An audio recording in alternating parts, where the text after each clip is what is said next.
Vice ganda, binatikos ang nangyaring kaganapan sa Miss Universe pageant ngayon at talagan umani ito ng maraming komento sa mga netizens. Matatandaan kasing nagbigay ng congratulatory message si Vice ganda para kay Chelsea Manalo sa kanyang paparating na laban para sa Miss Universe at binigyan nga niya ito ng suporta na kakayanin nga nitong maiuwi ang corona.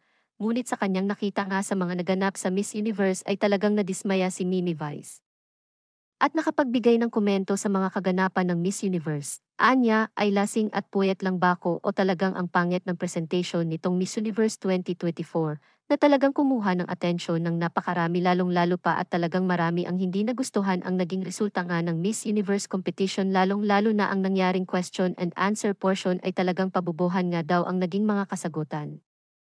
Samantala marami naman ang nag-agree dito lalong-lalo pa nga at ilang taon na din ang nakalipas na hindi man lamang napapasali sa top 10 or even makahawak man lamang ng mikropono ang representative ng Miss Universe Philippines na talagang. Nakakadismayado nga at parang nakakawalang gana na din na magrepresenta pa ng ibang kandidata galing sa Pilipinas. Kung ganitong lagi na lamang unplace ang ating representative, wala nang reson para sumali pa gayong mahusay naman ang naging performance nito, at marami nga ding ibang magagaling na kandidata ang hindi man lang nakapasok sa final round. At itong kaganapan nga na ito sa Miss U ay nakatanggap ng samot-saring pambabatikos.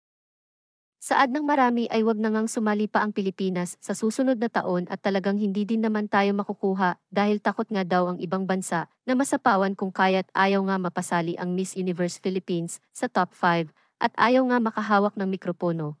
Sa ngayon ay nakakatanggap nga ng mga pambabatikos ang Miss Universe at wala nang naniniwalang magiging fair nga ito sa susunod dahil talagang imposible na nga na mangyari pa.